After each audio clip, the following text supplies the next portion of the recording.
마태복음 6장 5절. 또 너희는 기도할 때에 외식하는 자와 같이 하지 말라. 그들은 사람에게 보이려고 회당과 큰 거리 어귀에 서서 기도하기를 좋아하느니라. 내가 진실로 너희에게 이르노니 그들은 자기 상을 이미 받았느니라.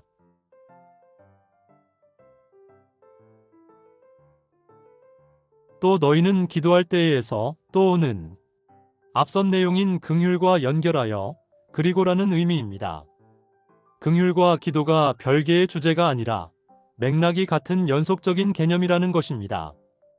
기도라고 번역된 프로슈코마이는 사전적으로 중재하다, 중보하다라는 뜻이고 성경적으로는 하나님께서 우리에게 말씀하시는 것, 즉 진리를 깨달은 사람이 다른 이에게 아버지의 뜻을 밝히고 하나님의 뜻이 우리 안에서 이루어지며 나아가 하나님의 원하심과 나의 원함이 일치하여 오직 하나님의 뜻만을 구하는 상태를 의미합니다.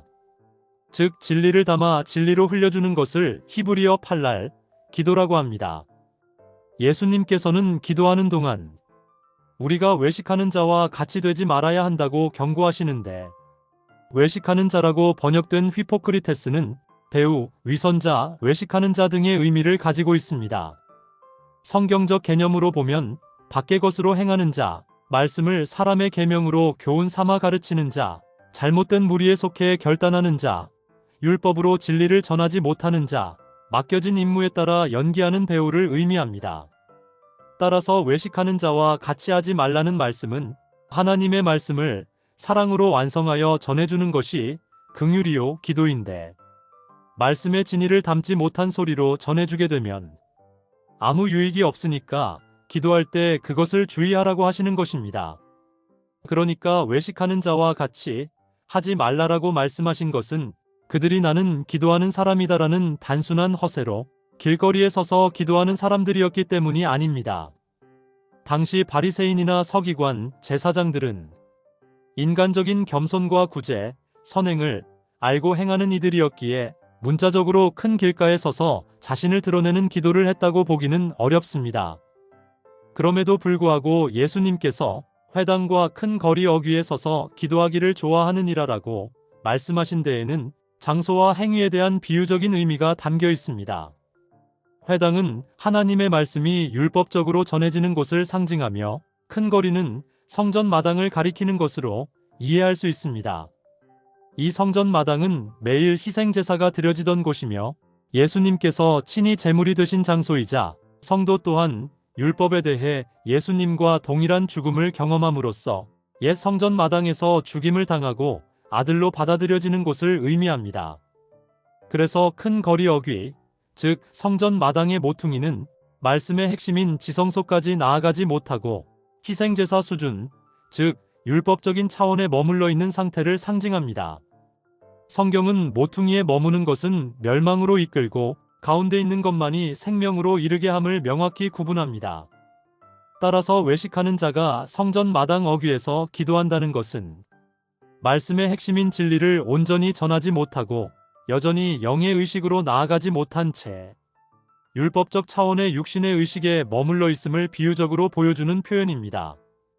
그들은 성전의 본질인 지성소를 내용으로 삼지 않고 진리가 왜곡된 겉의 말만 전해지는 모퉁이적인 곳에 머물러 있는 것입니다.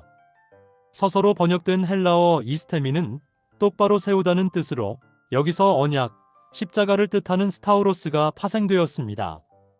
하나님께서 위에 있는 진리를 설명하시기 위해 주신 보이는 것을 통해 진리를 깨닫게 될 때 우리는 영적으로 똑바로 서게 됩니다. 좌로나 우로나 치우치지 않고 위를 향해 똑바로 서는 것은 언약의 성취이자 하늘 백성의 완성된 모습입니다.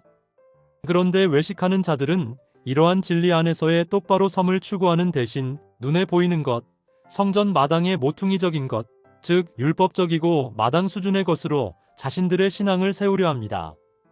이렇게 해서는 결코 진리 안에서 똑바로 설 수 없기에 이를 엄중히 경계하신 것입니다. 예수님께서 내가 진실로 너희에게 이르노니라고 하신 말씀은 너희 안에 있는 나의 본질로서 이 진리를 말한다는 깊은 진리적 의미를 담고 있습니다. 그리고 그들은 자기 상을 이미 받았느니라는 결과는 하나님 아버지께서 주시는 참된 상이 아니라 스스로 취하거나 아버지의 말씀을 변질시킨 결과로 얻게 되는 헛된 것, 곧 사망과 같은 상을 의미합니다.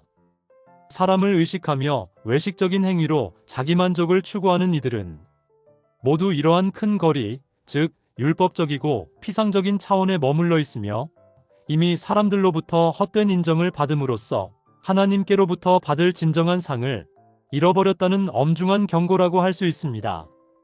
이처럼 마태복음 6장 5절은 기도의 외형적인 모습을 넘어 기도의 본질이 진리 안에서 하나님과 깊이 연합하고 율법의 차원을 넘어 영적 성숙으로 나아가며 오직 하나님께서 주시는 진리 위에 바로 서는 것에 있다는 것을 가르치고 있음을 알 수 있습니다.